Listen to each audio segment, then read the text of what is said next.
What do you think, man? Huh? What do you think? Hey, I know everybody's been talking about the big hit that gold and silver took, how it went to the moon. And, well, gotta go this way again. How it went to the moon and then just collapsed. Well, what do you think was going to happen with all those short contracts on the COMEX? What did you think was going to happen when there were 300 some paper ounces to every physical ounce? And everybody wanted physical delivery right now.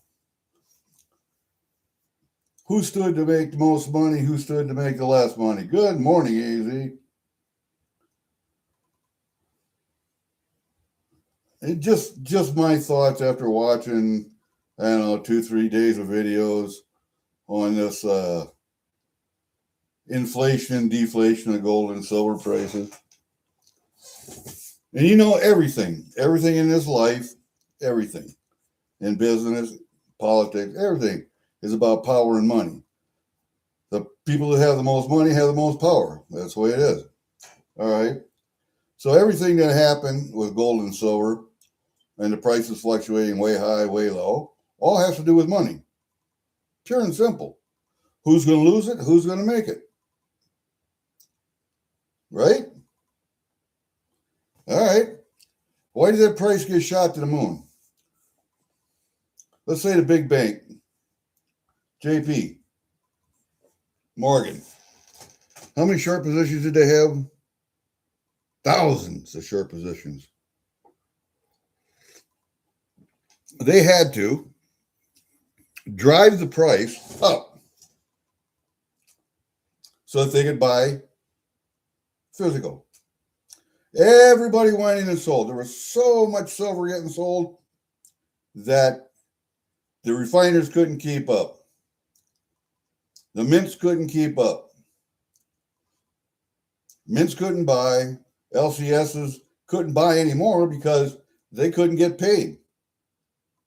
The refiners are only going to pay them when they refine it, not when they get it, because they don't know what purity it is. All right, so the LCSs are waiting for their money for 2 weeks, 10 days. They couldn't buy anymore unless they bought it on margin, unless they bought it on credit, and that's not real smart. But the bank did because that was their short positions. So they had to drive that price way up to institute a selling frenzy.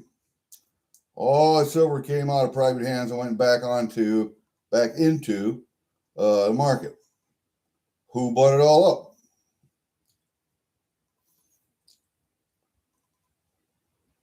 Well, there was governments that took advantage of that, like the Chinese. There were industries that took advantage of that, like whoever makes cell phones and cars and batteries and electronics and all, but primarily the banksters, primarily the banks. So they gathered up all this physical. They bought it all the way up to the top, and then when they were done buying enough to cover their shorts, they control the price downward, all the way down, paid off their positions, paid off their contracts with physical delivery, and made money going up, made money coming down. It's like I tell you guys to do: make money going up, make money coming down. And now you're going to see, well, where silver should have been probably all along, right about the $80, $90 range.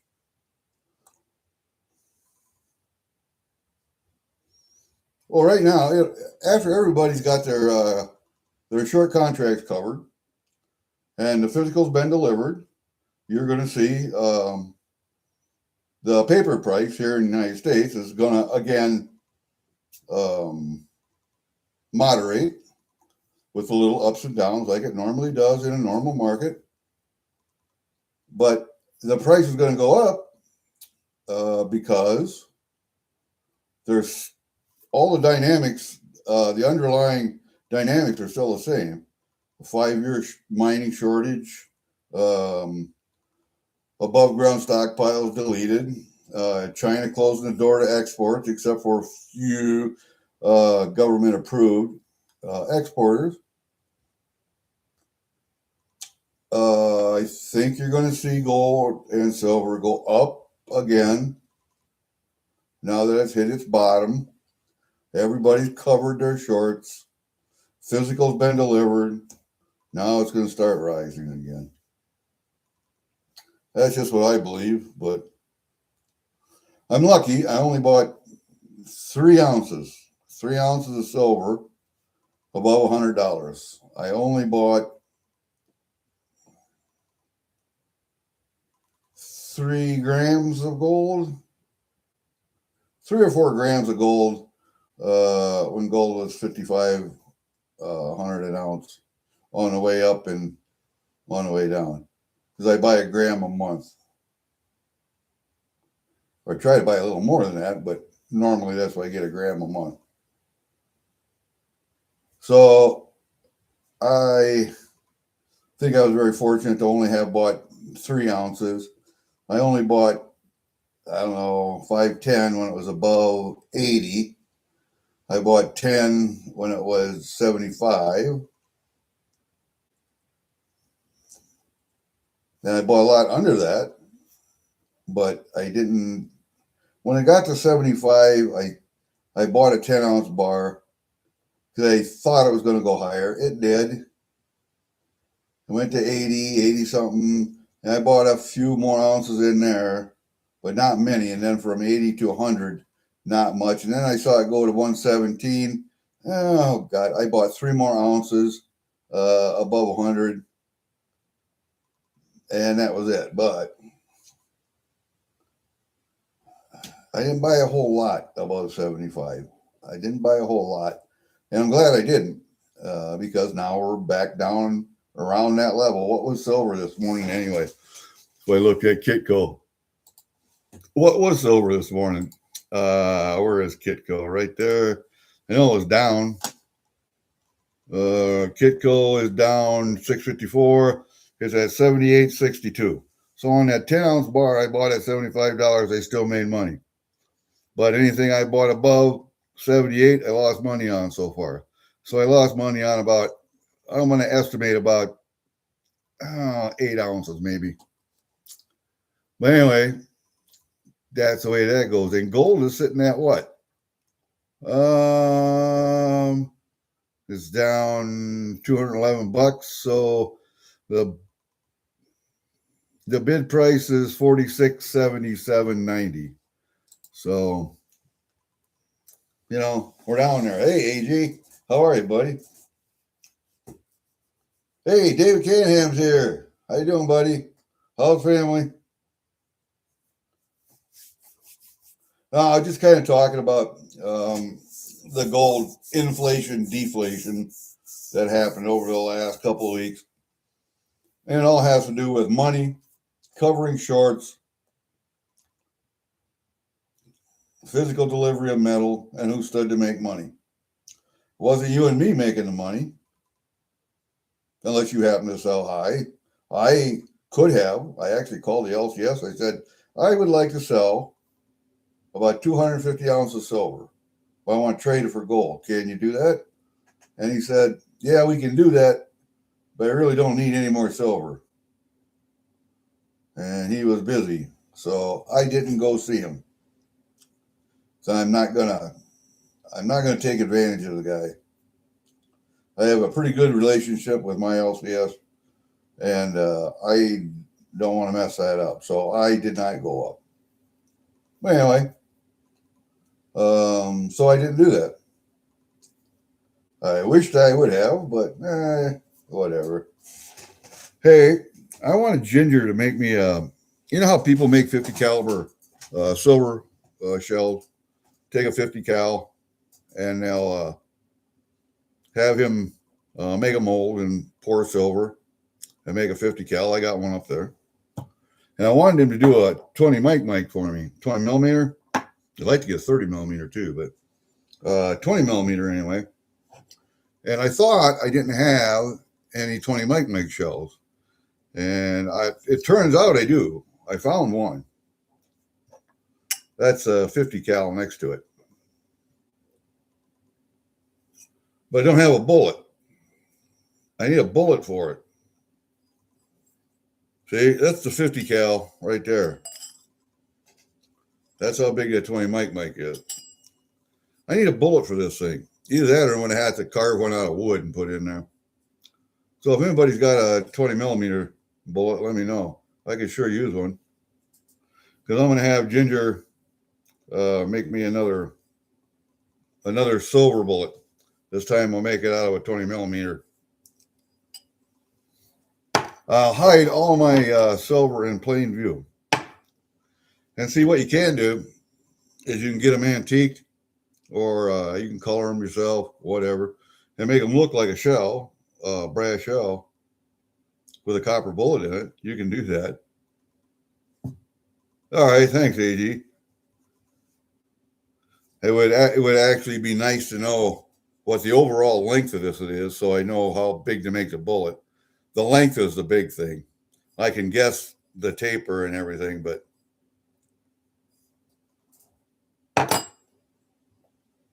stay up there. Yeah, I got a couple packages a day, so I decided I'd better open them up, spout off a little bit, because I see that the Chinese guy, Chinese AI guy, all over the place on. God, he's got to have 8 different channels coming on. Andy Scheckman coming on, a whole bunch of guys. Everybody offering their 2 cents worth on why it went up, why it went down. Well, it's all about money. And it's all about the mechanics of manipulating up or down, because they do that. They do it all the time. It's no big deal. So, it is a big deal, but I mean, to realize it, it's not a big thing, because they manipulate the market. They can manipulate it up and down. Okay, so there's been unprecedented physical silver taking out of the COMEX and the LBMA. So they're short. They're short a lot of silver. And the biggest player, JP Morgan, they had the most short contracts, and they were the ones that were caught manipulating the market. So what do? Manipulate the market up, get all the silver in, buy it all up, or crash it down, and then buy it all up, crash it down, and buy it all up, and then deliver it. So they made the price go high. Everybody sold all of that surplus in the market. They crashed the market. JP Morgan bought it all, covered all their shorts, and left everybody else hanging. That's the way it went. And just because Trump nominated Warsh for the Fed chair had nothing to do with it, I don't think. That had more to do with the S&P 500 and the stock market than anything else. The big news was China closed the market to the qualified exporters, and all of the industrials then taking physical delivery. Everybody wanted physical delivery. Nobody settled cash. Nobody rolled contracts over. Everybody wanted physical delivery. And JP Morgan saw their short positions were going to hurt them really bad. So they did what comes naturally. Inflate the price up, get everybody to sell, get all that money in the market, crash the price, buy it, cover their shorts, deliver. Whew! We'll never do that again. Yeah, they will. That's how the stock market works. That's how everything works. Money. Who's going to make it? Who's going to lose it? The people with the money are going to make it. The The people that don't have the money are going to lose it. Going to lose more. I look at this right now, where silver's at today, as a buying opportunity. I will be buying some later today. I won't be buying. I should have maybe went on Mama T's on Sunday, or Big T's on Sunday. Mama T's on today. Mama T's, one or the other. But yeah, I'll probably be buying some today. I don't know for sure. I have to balance this thing right here. You know what this is? This is a checkbook. All you young people, this is a checkbook. See, they got this thing in here called checks. Right there. You can actually pay people with that. You don't have to have physical cash. That's before there were credit cards and debit cards and stuff, you know. You write out a check, tell them how much, and pay them, and they take it to the bank, and the bank cash it for them. I don't know how many of you guys keep a ledger. That's actually my budget right there. That's how I plan my budget, my checkbook ledger. Because I have so many bills that come out electronically, like so many people do nowadays, because all of my deposits are electronic. So a lot of my bills are paid electronically. And a lot of the bills, I'd say 80, 90% of them, I know what the cost is every month. Boom, put it in there. So I can figure that out. There's only a couple that vary month to month, and those are electricity generally. And I'll have maybe a gas bill if I'm not burning wood, but I don't even have a gas bill right now. I got one tank that's at 60 down at my shop. That's where I use a lot of gas. And I've only used 20, 30 gallons this winter so far out of that 500 gallon tank. So none out of the house because I'm burning wood. So yeah, the gas bill is low. So don't worry about that. The bills that catch you are the ones that you don't see coming. I had to get 2 new tires for the truck. So I ordered them online. They're coming, should be here Wednesday. And then Thursday I got to go in and have them put on. So I had oil change today.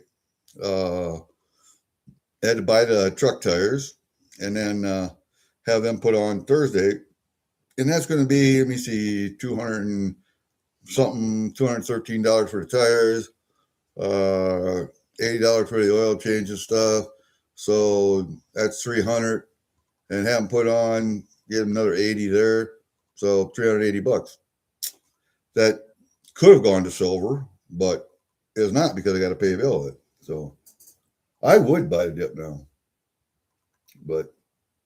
And if you really want to take some pressure off your LCS, buy silver from your LCS instead of from buying it like SD Bullion, JM Bullion, Money Metals Exchange, blah, blah, blah. Unless you're getting a really, really good deal. Buy from your local coin shop. Take some of the pressure off of him. Oh, you can send it to me too. Oh, I see what you're saying. Yeah, I know. Uncirculated star notes. Good. I don't think I have any star notes left. I sold them. I don't have any gold backs left. I sold them. The one silverback I had, I sold that. I sold all my silver certificates. I think I got one back. I think I got one left. Other than that, I'm out of paper, I think. Except Canadian paper. But yeah, that's good. That's good. I'm glad you made a profit on them too.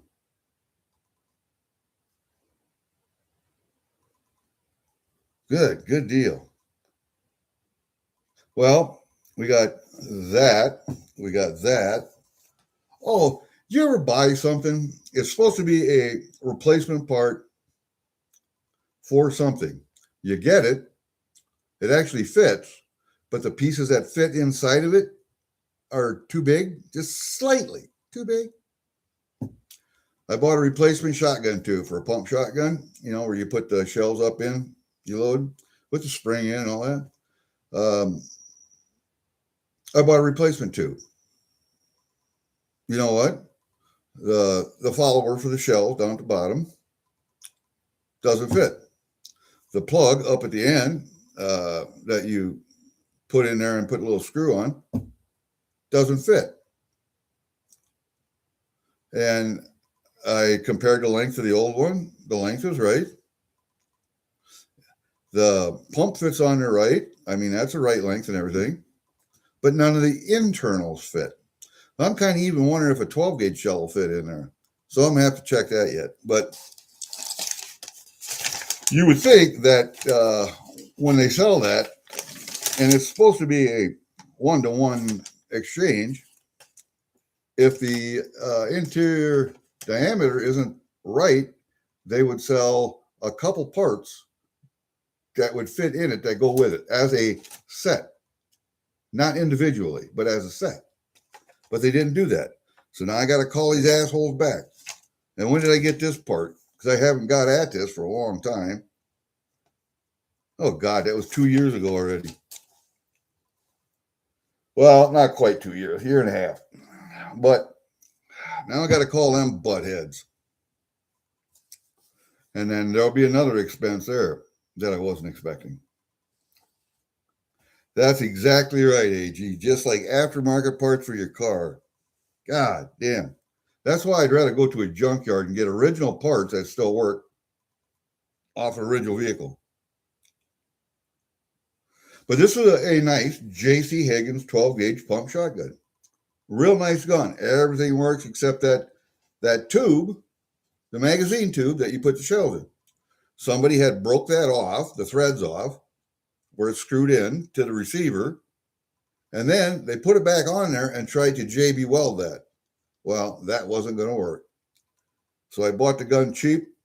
I can fix that. And I can fix it if I have the right parts. God dang. I'll tell you what. And it's not that old a shotgun either. You know, that one gun I have in there,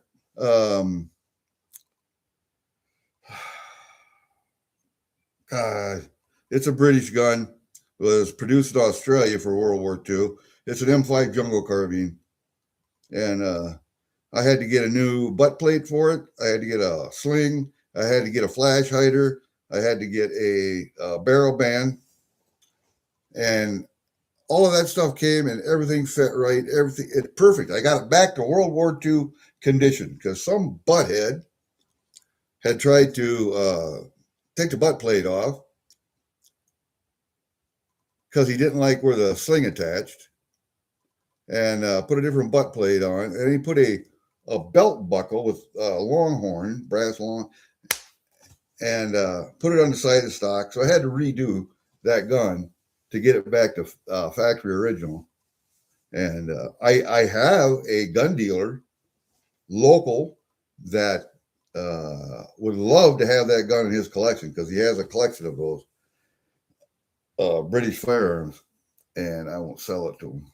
I think I will. I'll go down and trade him for something because there are some other guns I would like to have. So maybe I'll just trade him. Yep, I think, and I got a good junkyard down, where are they at? Charlotte City, Nashville. That's where I got a couple of tailgates for my pickup because I'm out in the woods all the time with my pickup on the trails. And God damn it, every time I'm backing up, I'm looking on my left mirror, my right mirror, my left mirror, my right mirror. Bam! You look up here in this mirror, and there's a tree right in the middle. You can't see with either. And I dented so many tailgates. I mean, dented tailgates. That I'm on my second one right now from the original. So I had my original, one other one, and now I'm on my second replacement. And those things aren't cheap. They're $1,000 a piece just for a tailgate out of a junkyard. So yeah, send me a list of them, man. I'll take a look at them. I'm open. I'm open. You know, when my brother's let's see, be my brother's third wife. Her brother died, and he was a big reloader, and he liked a Wildcat. And he was Wildcat in the 223, 224, right in that. And he reloaded a lot. I think there were 3 or 4 gun safes in his house, all the reloading equipment, all the shells. I bought the 45 stuff that he had reloaded, the 223, some of the 223 stuff, the 6mm, the 244 stuff. I bought 3 guns from him, I think. I bought a Ruger 9mm PCC, pistol caliber carbine, takes Glock magazines. I bought a Canik, one of the full-size Caniks. I can't remember what the model is now. I had one, but I got another one. And I got that 6.5 Creedmoor. That was a Ruger American with a hell of a burrow scope on it. He liked long range shit. That's why he was wildcatting. But yeah. And the last handgun I bought was that Tisa Zagano PX9, which I really like. I've showed it to you guys on video before. Really good. Hey, 949, what's up, buddy? Is anybody white? I should go up and check and see if anybody's white. No, nobody's white. Okay, so I'm caught up there. For a Colt Anaconda, what is it, 357 or 44?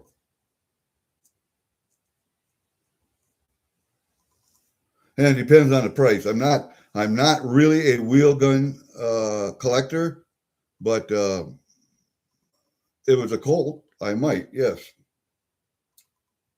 A lot of revolvers, okay. Yeah, and see that most older guys have revolvers. They're not semi-automatic guys. Really aren't.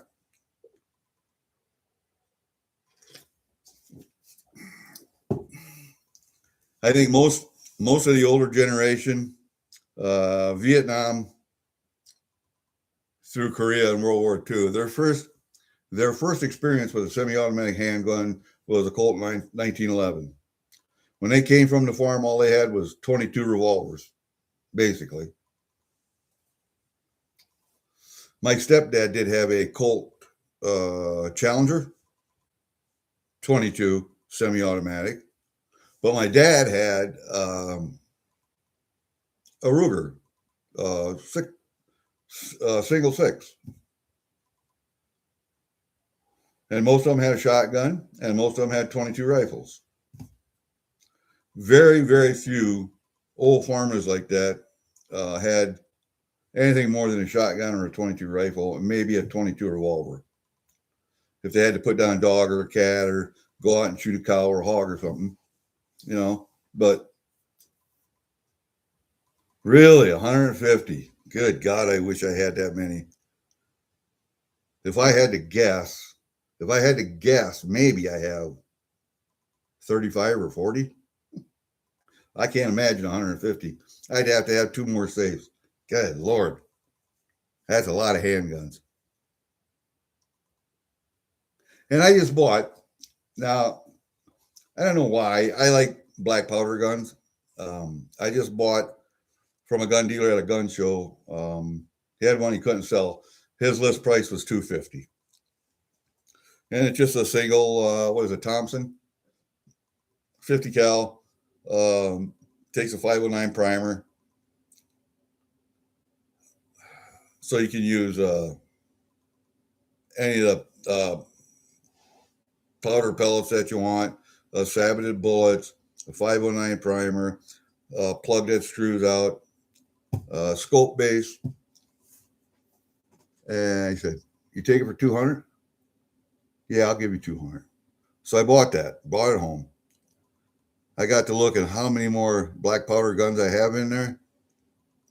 I have 1, 2, 3, 4, 5, 6, 7, 8, 9. And 7 are rifles. Oh, no, 10. 9 of them are rifles.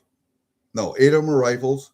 And 1 is a 58 caliber carbine. The rest are 50 cals. And then I have 2 black powder pistols that take caps. So they're cap and ball. I think one's a 32, and I can't remember what the other one is. 41, I think. But they're kind of cool. One's a single shot. The 40 cal is a single shot, and the 32 is a brass Derringer. Cool gun, side-by-side Derringer. Nice. They're fun to shoot. They're hell to clean, but they're fun to shoot. Hey, Kraken. What's up, buddy? Freaking awesome's here. All right. Thank you, buddy. Thank you for sharing. Now, we were just talking about silver going up and down, the reasons why. And you know the reason why. It's money. Money and power. Money and power. Who stood to make the most money? JP Morgan. Or stood to lose the most, but manipulated the market so that they would lose the least. JP Morgan. They did that. They manipulated the price higher. Everybody sold. All that excess silver went into the market. They crashed the price. They bought it, covered their shorts, delivered their silver, and now silver will be back to normal. Gold just went along for the ride. That's all. It had nothing to do with gold. It was all about silver and covering short contracts. That's all it was about. There were a lot of other circumstances that might have contributed, but that wasn't those little, like China closing the gates and on their exports and Warsh being nominated and what else, you know. Those are contributing factors, but they're not the major factors. The major factors are covering shorts, losing less money, which is making money in all actuality. So that's what it is. So I ask people, are you looking at this as an opportunity to buy right now? Or are you going to hang tight? Or are you going to panic sell? You think it's going to go lower? I don't think so. All of the underlying conditions are still the same. You still have 5 years of deficit, supply deficit. You still have above ground stockpile deleted. You have industrial giants buying up physical silver. They don't care what the cost is because they have a product they have to put out. If they have to pay more for silver, you're just going to pay more for your phone or your battery or your car or your solar panels or whatever. And yeah, JP Morgan saw all of those things happening, and they said, we got to get rid of these short contracts because they have the most short contracts of anybody on a COMEX. So now everybody else that has short positions, if they can make the margin calls, are going to be screwed. Just the way it is. I don't know. Like I say, I think I'm very fortunate to have only bought 3 ounces when it was over $100. I bought 3. I think I bought 5 ounces when it was over 80. The rest of them I bought at 75 and lower. So I think I was pretty fortunate there. Hey, Lisa, how are you? So that's just my take on the silver, but I went through last night and I started, going with a magnet. I got extra Canadian dimes that aren't in a book. I got extra fish scale nickel that aren't in a book. And so I went through and magnetized everything, just see what's silver, what's not. I got more nickels that aren't silver. Oh, quarters and nickels. So all of those will probably go to, I don't know, Mama T's. Probably. I got to look and see what I need in my books. Other than that, I don't need them. So they can go. All the 925 and 80% stuff, I'll just separate it, make two piles, have two ammo cans, extra 925, extra 80%. Just like I do with the 90% stuff, the American stuff. That's all separate, 90%, boom. And a lot of the commemoratives that I buy, the U.S. Mint commemoratives, I like to buy them proof, but they're 90%, they're 3/4 of an ounce or right around. And so that's all 90% too. That's just all 90% silver. Unless you can get more for it because it's a proof commemorative. I don't buy, I will buy proof ASEs, but I don't buy a lot of American coins unless they're proof. Really don't. But I don't know. I got a lot of nickels and or dimes and quarters and half dollars, so I guess I do. But that's stacking stuff. That's not collecting stuff. There's a fine line between stacking and collecting. That 90% stuff. So same thing with my Canadian. I collect it, and I normally wouldn't buy a nickel or clad or a zinc, but if I'm collecting Canadians, I'm doing a date run or something like that, I gotta have them because there was a point where they quit making silver and they continued with that dollar series or whatever, and it was nickel or steel or. So the Canadian stuff I will do that with, but the American stuff I won't. So yes, I'm still making knives. It's just a little cold outside on the forge side of the floor because that's all in the shed, but it's in the cold side of the shed. So when I go out there, I have to start up that forge. And then if I'm going to oil quench any blades, I have to heat up the oil too. So I got to heat up a big piece of steel in the furnace, and then I put it in the oil, back in the furnace, then back in the oil until I get it up to 120, 130 degrees, and then I can quench. Because you certainly don't want to take that hot steel and put it in freezing cold oil. Don't want to do that. Yes, I have a hatchet head that I have to harden up for my nephew's son, and then I got to put the handle scales on.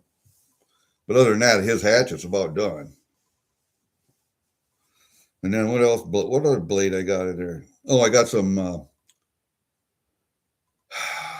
knife blades from Trap Springs that I think I have to. I don't know if I have to nail them or not. I already got them ground, so I think I just want to make them straight, make sure they're flat, and then quench them.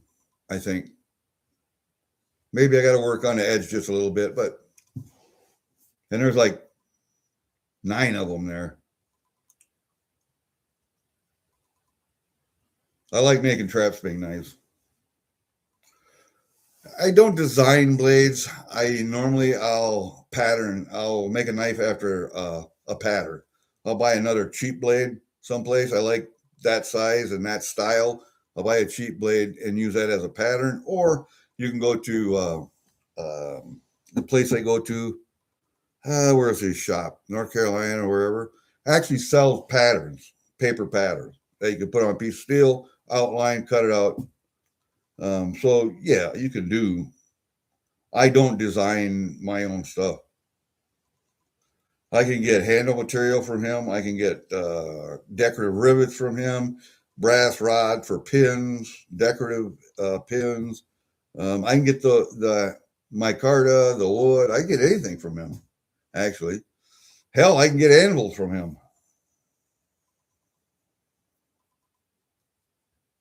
Trying to think of the guy's name now. God damn it. I had the book in here. I can't think of his name. A cracking knife. Holy crap.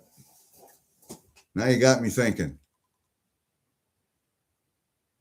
Okay, what kind of blade? Let's go this way first. What kind of blade do you like? You like a Bowie style blade with a dip on the tip, that false top. You like a Bowie size, like 10, 12 inches, or you like something smaller, like a 6-inch blade, like I like. I guess it's what you like. No, I have not. Oh, you're talking cracking. I'm sorry.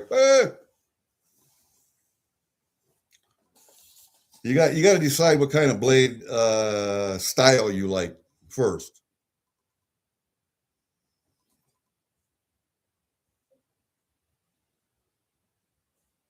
Hmm. What do I got in here? I got to see what I got in here. Oh, here's one. I hope you don't want a dagger. I hate making daggers.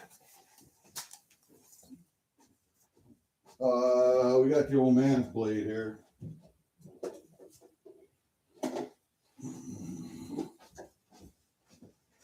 Oh, we got the old man's blade here. This is more of a camp knife I made for the old man, and that's a good 12 inches long there, or 13. And it's just a camp style. And what I would do with your cracking design is make your handle cracking on there. I don't know about etching a blade. I've never done that, but I'm sure I could find somebody to do that.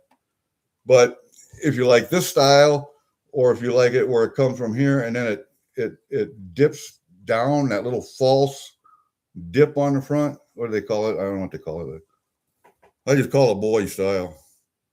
This is more of camp a camp knife, basically. This is a camp knife.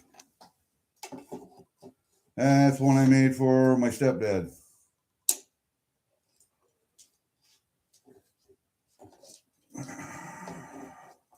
And then when he went to nursing home, I got it back.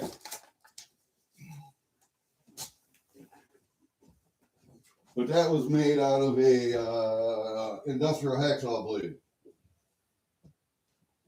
I don't think oh yeah, I do. I got more knives in here. Hold up a second. Unless you like. And this one's a straight off tip too. Here's my deer hunter blade. And that's about a 6-inch, 6.5-inch blade. Style I like because I can put my finger right here. And when I skin like this. You're holding it and you're going like that. So I can control the tip of the blade a lot better. You want yours for decoration, not use, is what I'm thinking. So, but that's a cold steel. That's my Master Hunter. That's what they call that one. Okay, very good. Can you tell I like cold steel knives?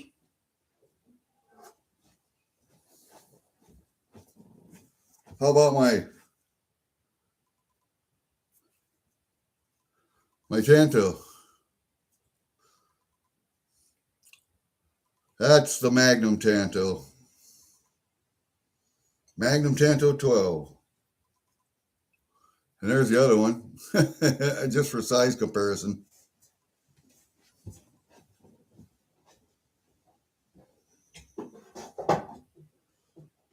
Oh shit, there goes my pictures. Don't drop the pictures. Yeah, I think those are the only knives that I got up here. All the rest of them are downstairs in the file cabinet or out in my shop. Oh no, I got another one. I got an Angry Warrior tackle box package opening tool. It's kind of a little knife.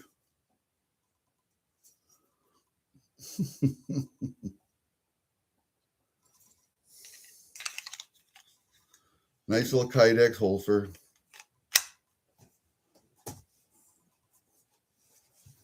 Hey, furniture.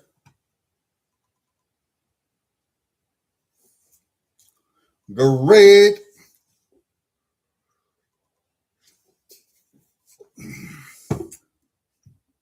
I'm going to give up on Jenga. I can't win shit there.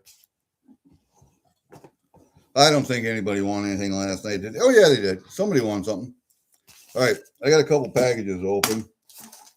One little one, one bigger one. Who's this from?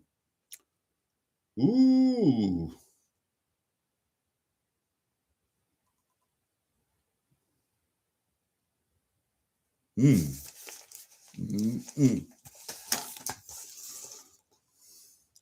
Ringmaster Ray. What's a Ringmaster Ray? I can't imagine. Unless it's a poker chip or a sticker or something. I don't know. Let me, well, I got to put this. You guys saw my 20 millimeter shell, right? That's my 50 cal. And I got Ginger to make me a silver replica of this. But I wanted a 20 millimeter shell made too.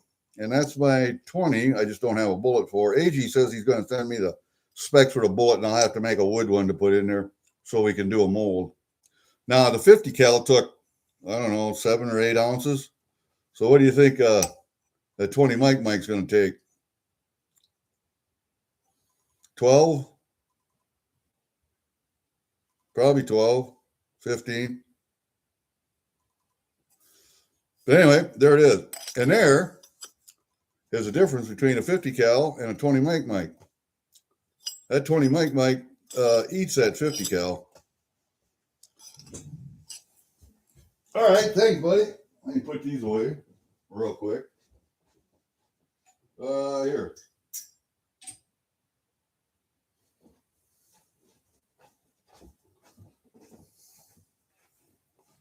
There's 50 cal.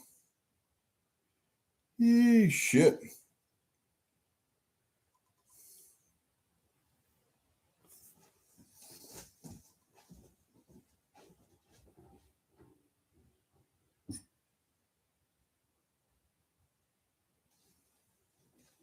All right, that's what we got.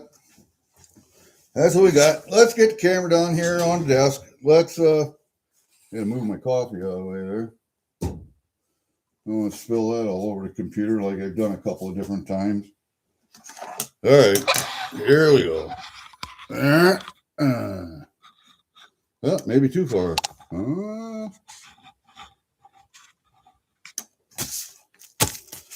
Yeah, that'll work. Let's see what we got here. Can I save this? Oops, can I save it? Oh, might be able to save it.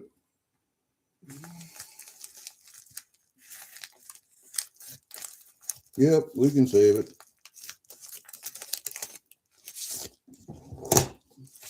Let's see what we got here. And we got it in there. There it is. That's it, right there. It is a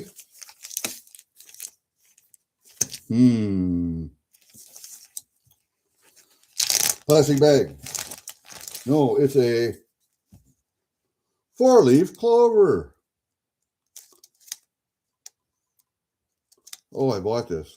Must have been on an auction. Maybe Mama T's, I don't know. I bought a couple of tokens.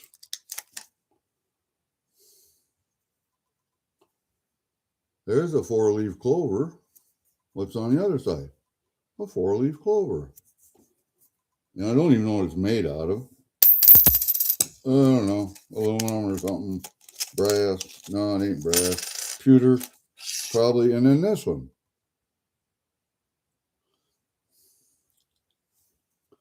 They're just little pocket tokens. Come on. There it is. Angel in my pocket. I had even forgotten about these. So I don't know where they're going to go. I don't know what I'm going to do with them. I think maybe because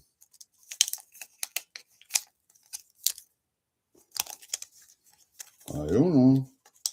I'll figure out something. Maybe I'll just send them to Jenna. I don't know. We'll see.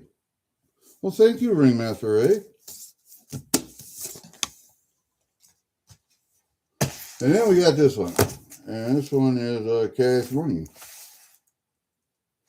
I don't know if I'm going to be able to open that. Yeah, let's see and save it anyway. Might have to cut a corner of this one.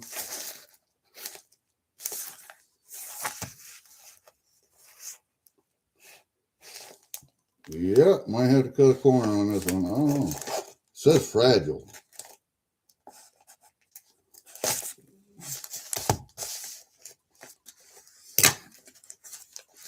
Oh, I see double the door. There we go.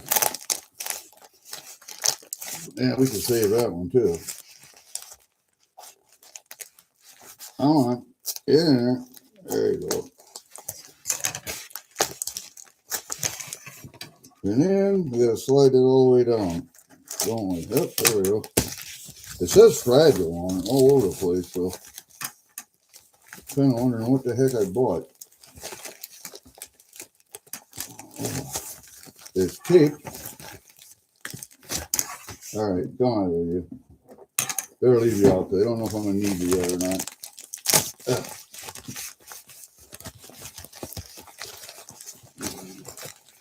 Taped inside. There's another one. There's another one. Yeah, that's it there. But we saved that one. These aren't going to get saved.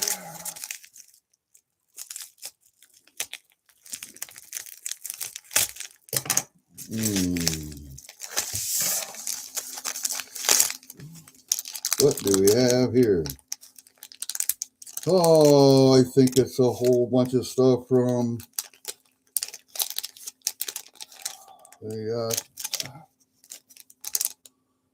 all right. This is when silver was a little cheaper. I got a gunmetal coffin. Oh, with the red on, they call that a blood coffin? I don't know. What's the number? Anyway, I can't even see it.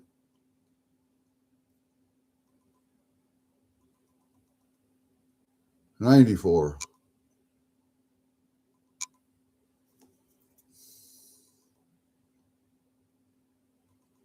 That's nice. I like that. What is the? Oh, it's a sticker. You got a reckless sticker. All right, we'll put that right there. That's cool. Yeah, what we got here?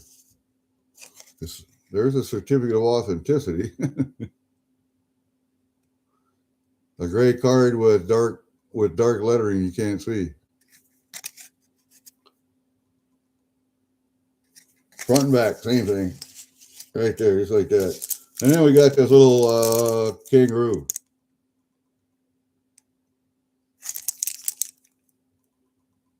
Was that half a gram? Yep, half a gram kangaroo. See, I told you, I'm still buying gold. Gram, half gram at a time.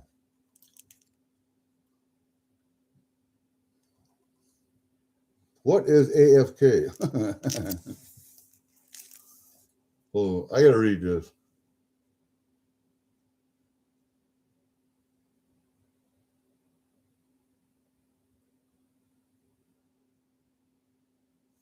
Oh, Block is here? Where's he at? Oh my God, he is there. Look at that. There's our little TV and a fish looking thing. It's an angel in my pocket. I don't know where I'm going to go with those. Those two little tokens. I don't know where I'm going to go with them. I got no clue.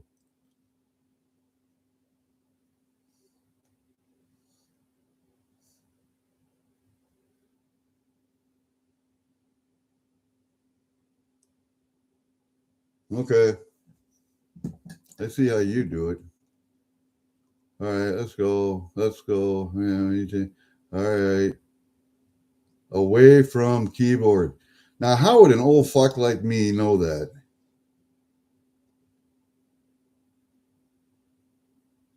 Yeah, he is having a coin on. I figured he would have. I figured he would have seen Zombie Mess Friday, but all right. Let's see what's in this other one. Oh, that it for that? Yeah, that's it for that. Okay, that will trash. Let's see what's in this other one. Other one, should we? We can put that a little closer, like that. We got to put that little angel thing out there too. Let me get that down over there so you can see it. There. That's better. You get a little angel in your pocket. Just like that. I don't know. It seemed like a good idea at the time. Maybe I was thinking about sending it to Kiwi because he collects tokens. That could be. That could very well be. Let's see what's in here. Oh, the bull and the bear coin. Yeah, nice. And we got a sticker here. We got what? A new cash money sticker? Why, sure. Look at that.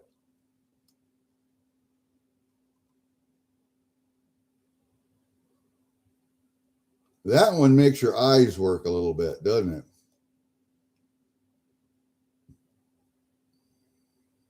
Crushing it. Yeah, that sticker there makes your eyes work a little bit. All right. Gold versus bear, 2 coins in 1. Yes. Come on out of there. Come on, get out of there. There you go. All right, got to move you guys down a little bit. We got to move you guys down just a little bit. There you go. Okay. Now, how does this open? Yep, just like that. Lift her up, goes like that. And there we have the little COA. Come on there, you. Solomon Islands 2021, $2 coin. Ooh, that's a 2-ouncer. Bull, proof like bear, reverse proof, 2,000 pieces. Made by Pamp in Switzerland.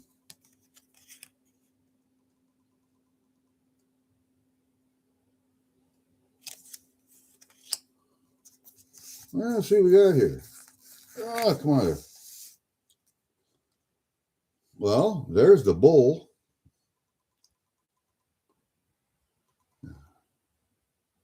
And it's got its own nice little capsule.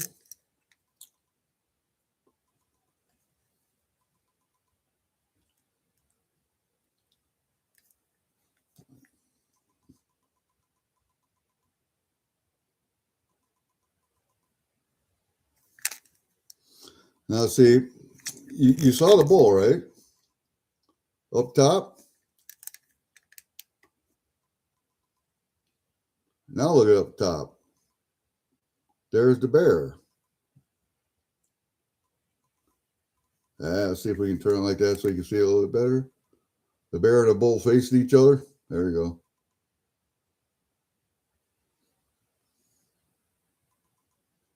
I like that. That's nice.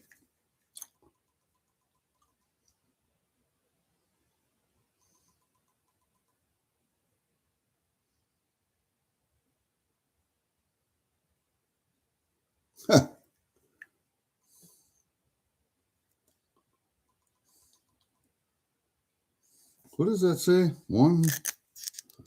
One something up there? Oh, okay. That's on that side. 51. Number 51. 2021, 1 ounce, 999 on that side. And then on this side,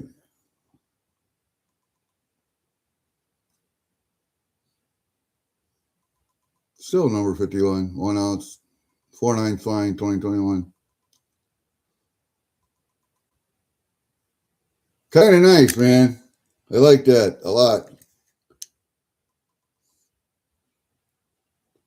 Huh. Pretty cool. I forgot I even bought that. Tell you the truth. Forgot I'd even bought that. Nice box, too.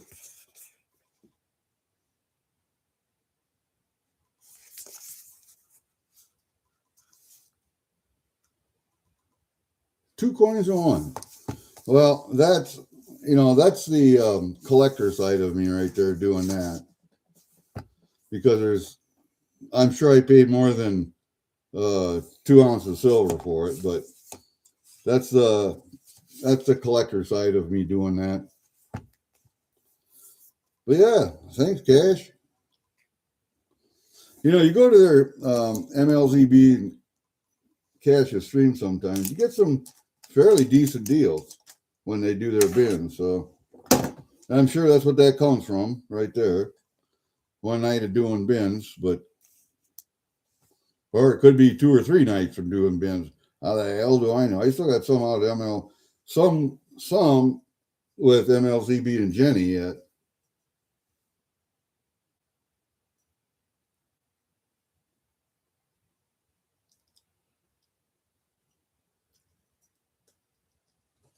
I looked at Sticker Mule. I'm not sure about.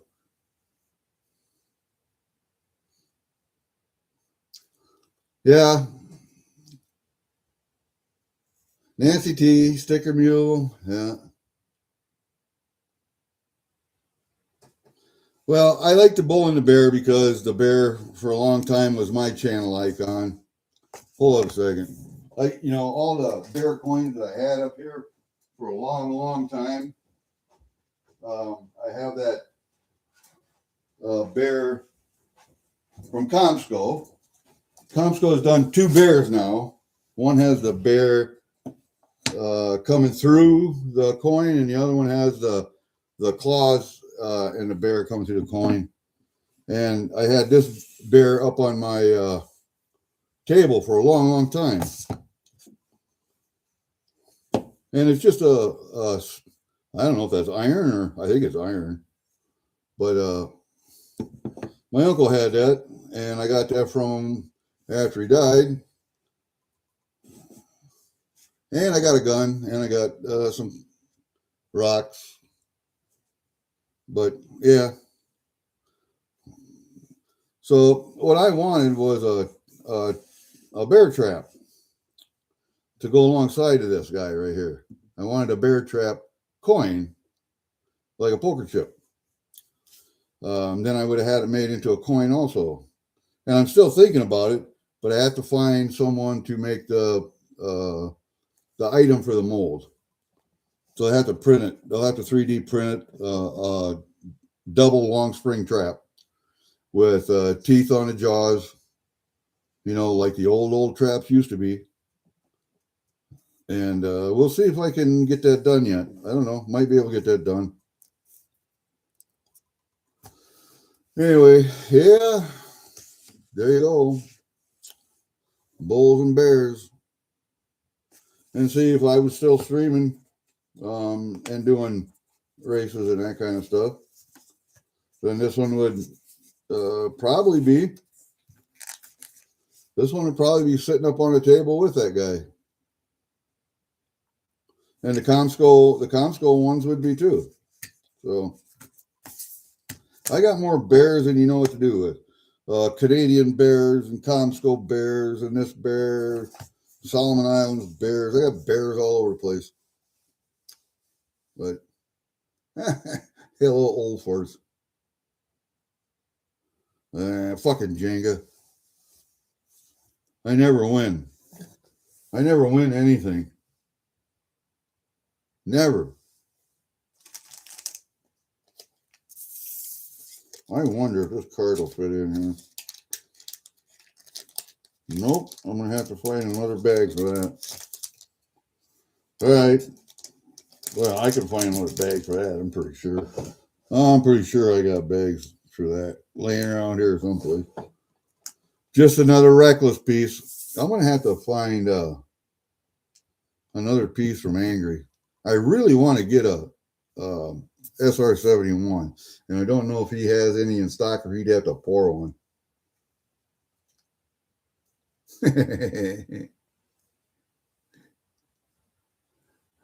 You want me to change my name to Goomba Gary in quotation marks cry?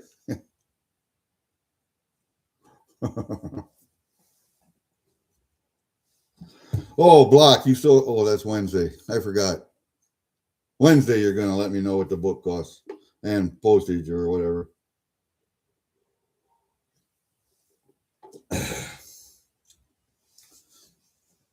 Ah, Jenga. How come I always pick the numbers that are down on the bottom of the stack in the middle, or always right underneath the side that gets built up. Uh-oh, what are you doing? I'm falling down, camera. Don't do that.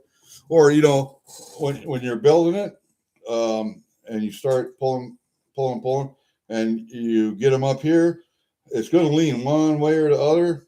I'm always under the weight side, the side that the weight's on. Mine's always right there or down under the bottom in the middle or some goddamn stupid place. No matter what, pick 25, pick 44, pick 18, whatever. I'm always there. Always. Don't say you haven't seen it, because I know you've seen it.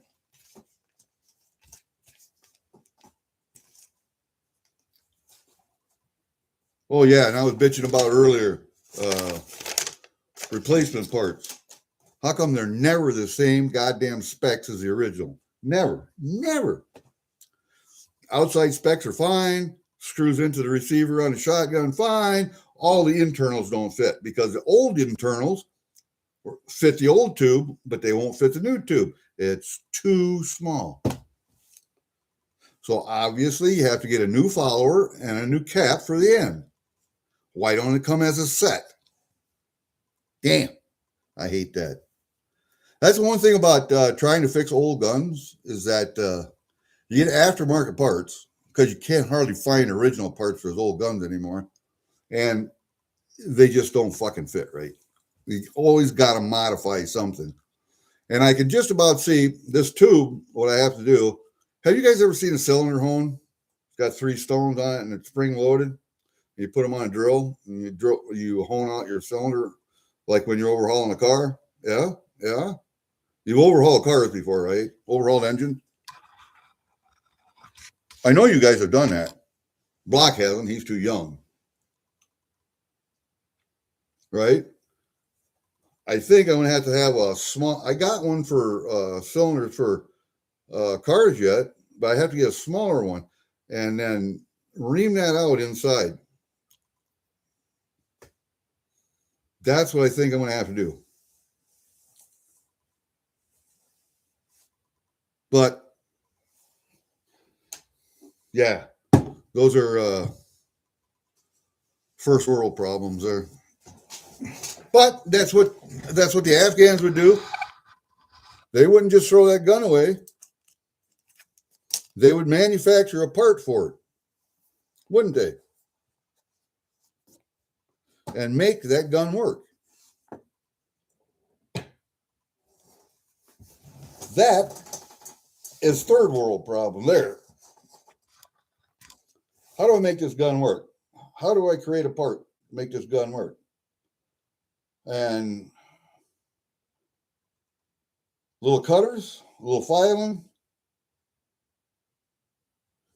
and they'll get it done. They'll get it done. They'll make it work. I will make this work one way or another.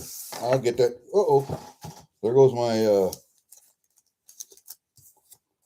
think I'll put this. This is a sticker, right?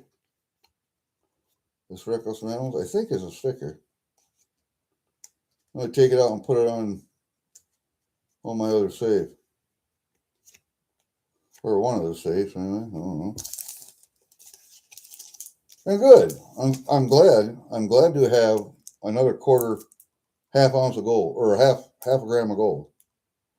I have 5 or 6 of these little half-gram kangaroos.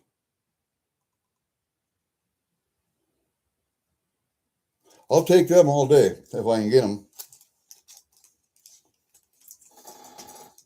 cheap enough. They gotta be cheap enough. Oh, there we go. There's my blood coffin. I think they call it a blood coffin, don't they? With when they're gunmetal like that, they have the red on them.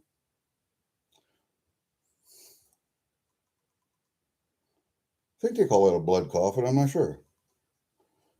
Check my text. Oh, okay. Hold up a second. Let me look.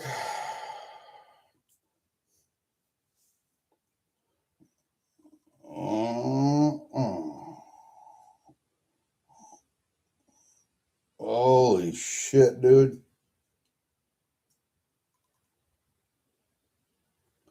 Okay, straight off blade, and that hole's not hard to make. It just doesn't help the structural integrity of the blade. And that actually turns into a push knife also. The handle twists, you can use it as a push knife.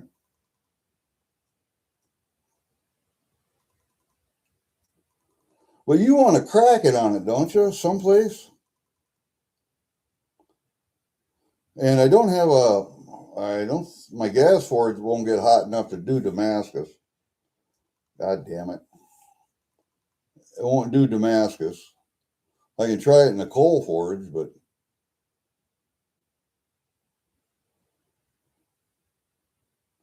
this is straight up. I make it a fixed blade though. I don't make folding knives. Although I could probably get a kit and do it. But you would like to have a cracking on, I would think, wouldn't you? Someplace? On the handle or the blade?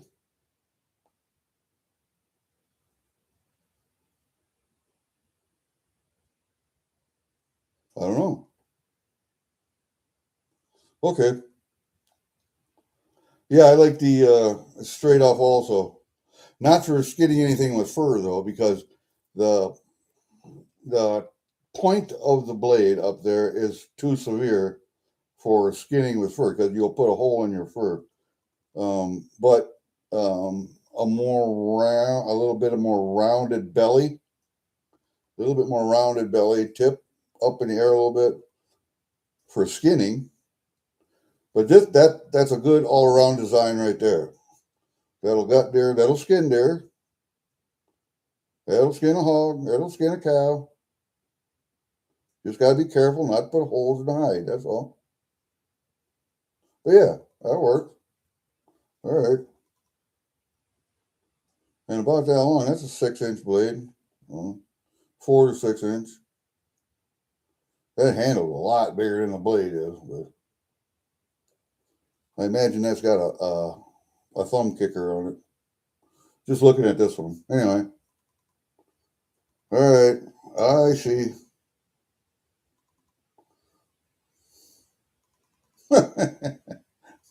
Fervid. I'm a winner. Shit. Funny.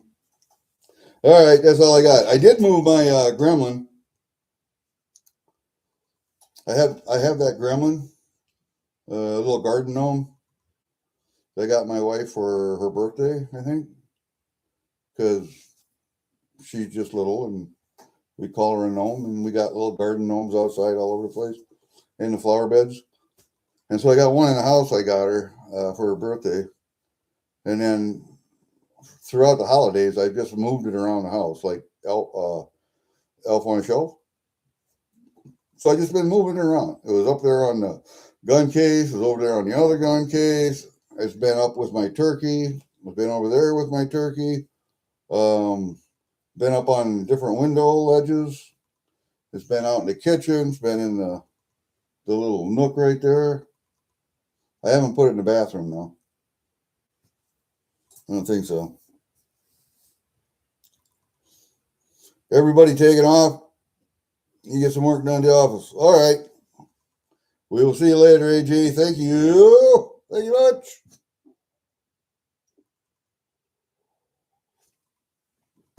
Yeah. You know I like live streaming? Because I can be as goofy as I fucking want to be.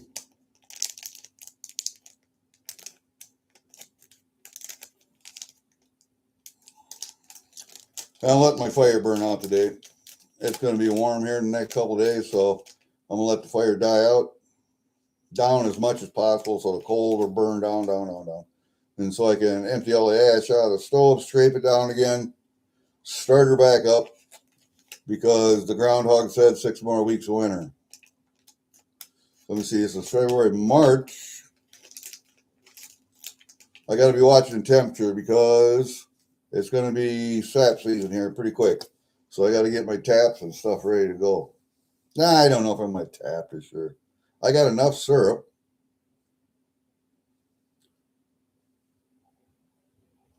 Yeah, I got to have.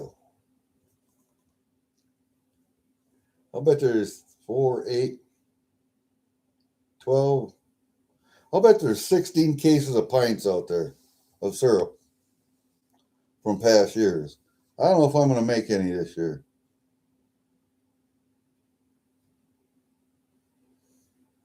What do you think? Should I make new syrup this year or not? I don't know, man. You taking them out freaking awesome? Where are you going?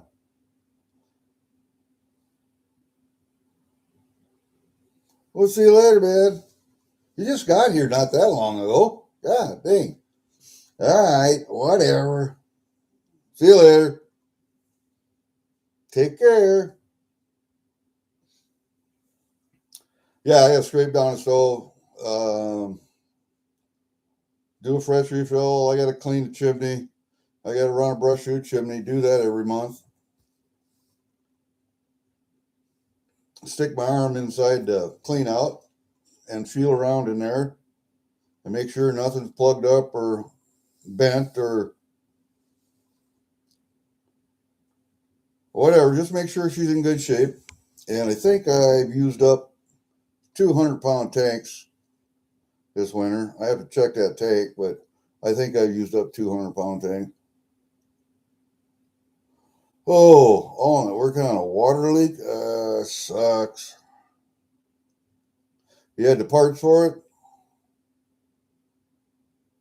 Or do you have to wait till the day to get parts?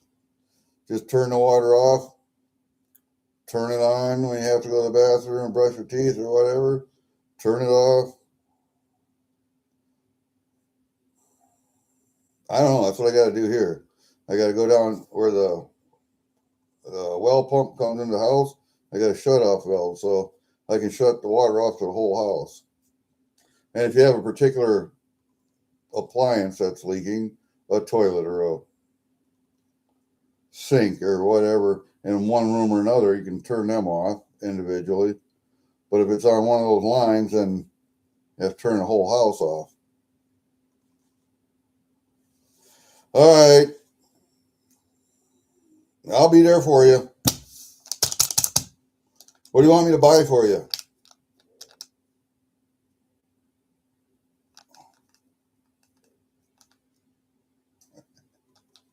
All right, we'll see you freaking awesome. Thank you, buddy. Well, I suppose that should probably do it for me. I'll go outside after Joe's auction and take care of the stuff I got to take care of out there. I let turn up my cat out today before I went to town. That was what, 7 o'clock this morning. Went out to the shed, let her out of the shop. I said, "Go, be free." So she's running around outside, get some sunlight on her ass.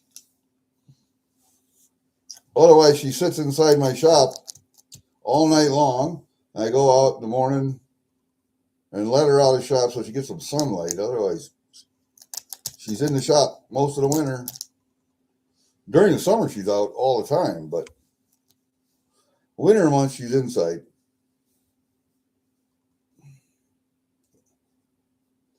I am not that cruel and heartless where I'll leave a cat outside during the winter. I mean, they can take it. She can go in the shed, and there's plenty of places in there she can make a nest and stay nice and snugly warm. But I feed her in the shop. I water her in the shop. She gets ear meds in the shop. Had to get her worm this spring, because she's out catching mice, and she gets worms from the mice. And I found out from the vet that the tapeworms for a cat look a lot different than they do for a human. Do you know that?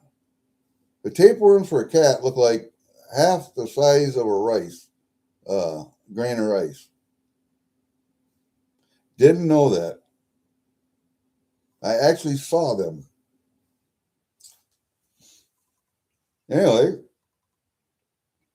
so that's what Turnip's doing. She's running around outside. And then when I go out there, I don't know if I got anything to do this afternoon yet. I'll go pan some gold, maybe make a video. I have a video on my phone, 2 videos actually, one doing the pan out and one doing the weigh. I did a bag of RJ's pay dirt. I have 2 bags, he has, but I did 1 bag of RJ's. It's a 1/4 gram bag. I got 0.27 out of it. So a little over 1/4 gram. It wasn't too difficult, but I think I only panned it once. So I want to go pan it again just to be sure. There's no big stuff in there. I mean, there's big stuff. There's a lot of gemstones in his pay dirt. So you got to sit there with the tweezers and God, you're picking out gemstones like you wouldn't believe. But I think I got most of the gold out. I got all the bigger polished rocks out. Now I got to get the little ones out of there. But I want to pan it again just to make sure that I got all the little microscopic gold out of there that I could get. I really do think I need to buy, if I'm going to pan pay dirt like this, I really do think I need to buy a Flour Gold Wizard's cleanup sluice. I think either that or his little, he's got this new little invention, that little, like a little Miller table. It's a Miller table sluice, basically.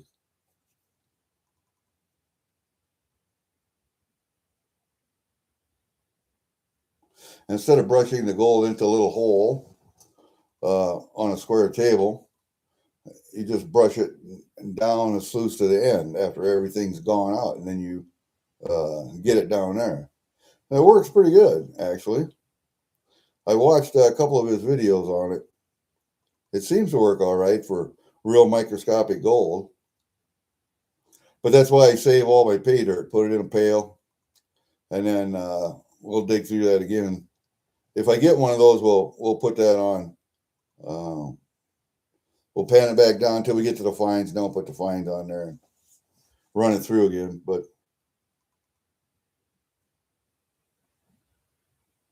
you know what? My cat is not a friendly cat toward other animals. She's very jealous of other cats. I had one other kitten that came into my shop, and I closed the door on it just to keep it in there, and it was maybe a year old. And it was looking for a place to go, and I caught it, and I had it sitting on my lap, and I was petting it. So I was taming it down, and I left it in the shop with her because it's got food and water and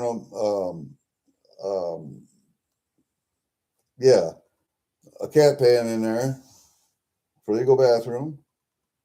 That place is asleep, and it's warm in there.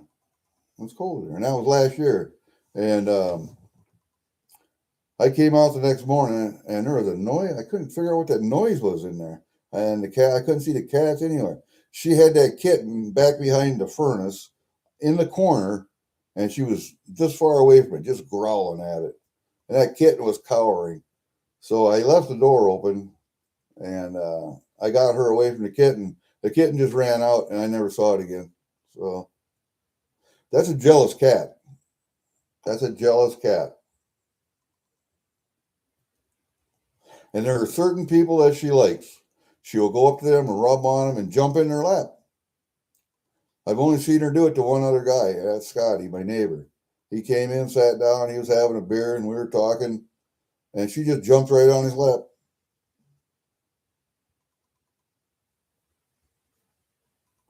Yeah, she's protective over territory, but I think she's protective of me, too. She doesn't want to share.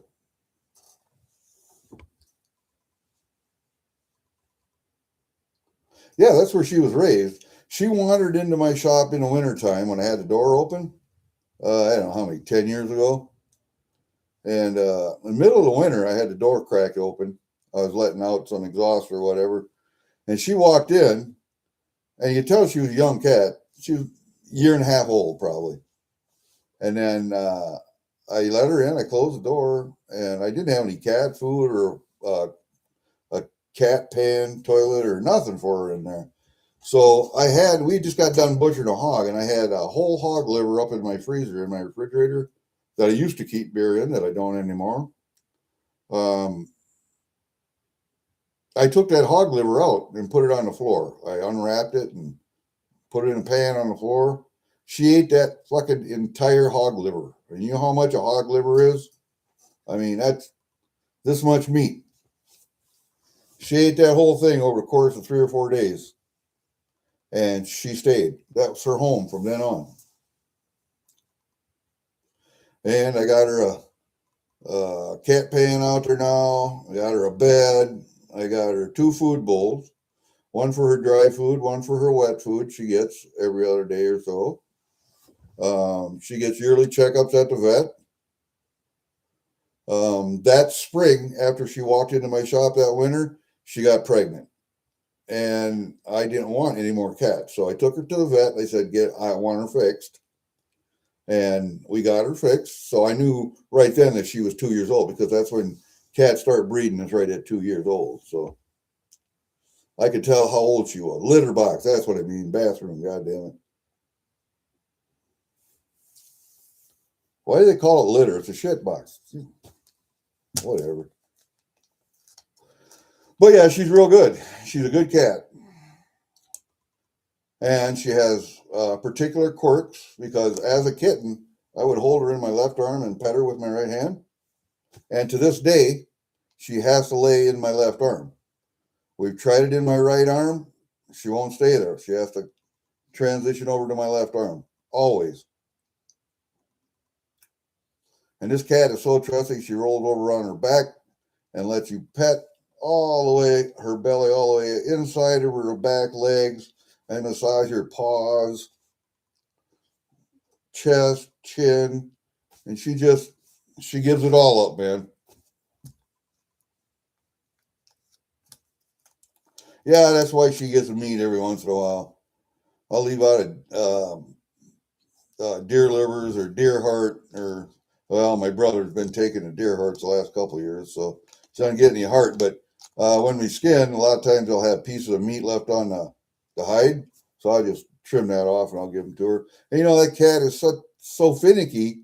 She would rather eat her dry food than some of the wet food that I give her. They go to Dollar General and I get the 79-cent when it's on sale wet food, and she don't mind that as long as I vary it. But last time I went, they didn't have much except that loaf or whatever the hell it is. And then my daughter gave me for Christmas a case of cat food, and it's a loaf. It's all the same cat food, and she just turns her nose up at it now. For the first week or two, she ate it, and then now she just bored with it, won't eat it anymore. And I used to have a tomcat running around here. He was wild. You were never going to catch him. But he would watch me, but stay 5 feet away, 10 feet away all the time. And I fed him out in the shop, the cold side, because he used to sleep up on top of the shop someplace. Anyway, I fed him on a hay rack. I had a bowl out there for him. And I'm starting to get worried because he hasn't eaten anything in 3 or 4 days, but he's a wild tomcat. He might have taken off and gone someplace too. I don't know. All right, Ferb, is very good. We'll see you later, man. Hey, Jags. How you doing, buddy? We didn't do much today. We just opened a couple packages. And we discussed why silver went up and down, up, and then way down. And all that was somebody covered short positions. A whale covering short positions. And all my intel says JP Morgan covering shorts. And to cover it, because the silver was going up, and in order to cover their shorts, they had to pump it way up, which they did. All that silver got sold back into the market. They dropped it way down, bought it all, covered their shorts, delivered that silver, and now you're going to see silver start to creep back up again. And yes, there were a lot of little other things, situations that played into that, like China closed the door on the exports and wars being nominated and industrial demand. I think JP Morgan could see certain industries were starting to stockpile physical silver, and they said, oh, better get out of our shorts real quick. Because I think they had the most of anybody, most short contracts on the COMEX was them, and they wanted to get out of them. And then when they drove that price down, they bought more than covering their shorts. You want to know why? Because the price is going to go back up. And then when industry wants silver, they don't care what the price is because they need it for their product. And if the product costs you, the consumer, a little more, you're going to pay it. So industry doesn't care what the price is. And I think the bank knows that, JP Morgan. And so they started stockpiling too. And when the industry needs more, they're going to say, hey, we'll sell it to you at $125 an ounce. Sure, why not? We got a couple million ounces sitting here. They make money going up. They make money going down. Like I tell you, money up, money down. You make it both ways. You're wasting time. Well, look what I got. I did get a blood coffin.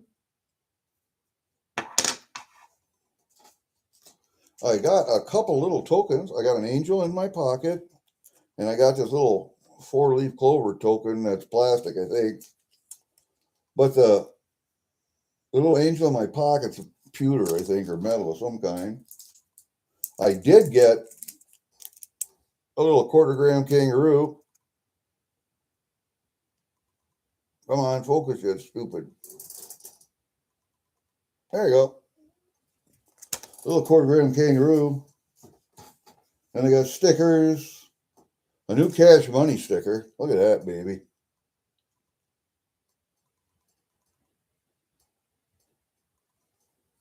That one's cool. Got a Reckless sticker, of course. And I got my bull and bear coin. 2 ounces in one.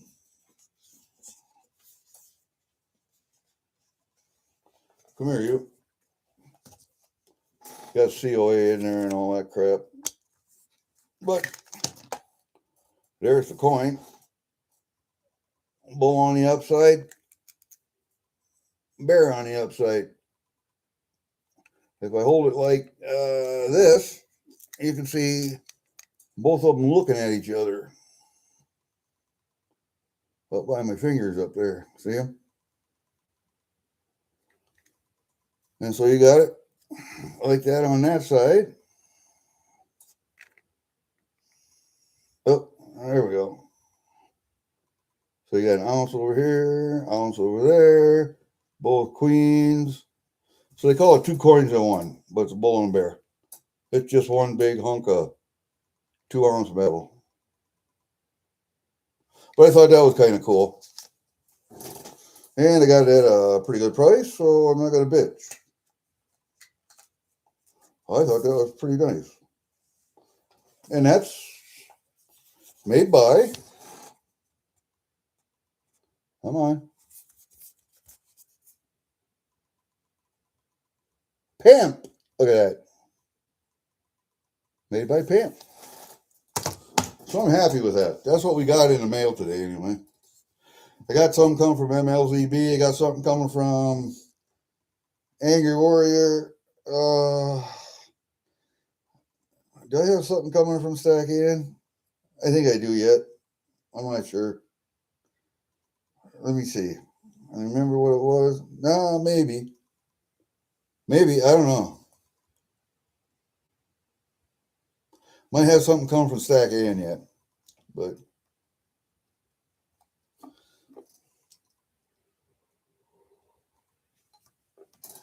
that's all I got coming. I mean, I haven't ordered anything lately. I think I am going to order some silver this month. I think I will. We'll see what I get on. Oh, I got something coming from Durban too. But we'll see what I get on auctions today. Well, it's 1:24, so I'm gonna end this because I think Joe's gonna auction at 2. I think 2 o'clock. But good. Package is en route. And that was my big question to everybody at the start of the stream was, are you panicking and selling? You look at this as an opportunity and buy, or are you just hanging tight? You're not buying, you're holding just to see what's going to happen. I think I'm going to buy a little, some. I'm not going to be selling anything yet.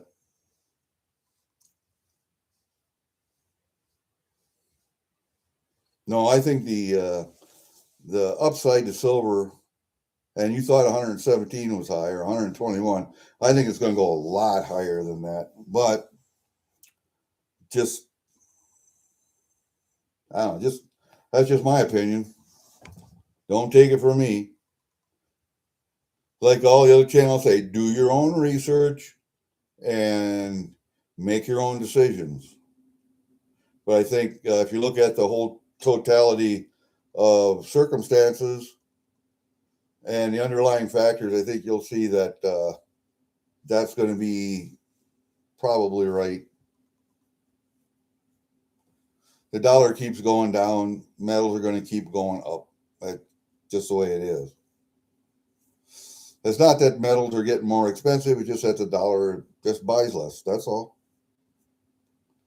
And when the death of the dollar finally comes, what are we changing the world monetary system to? It's going to be a CBDC. You know it is. So prepare yourself. All right, guys. We will see you later. I'm going to go and check out Durban's channel, see if he's got it up yet. All right. We'll see you later. Peace out.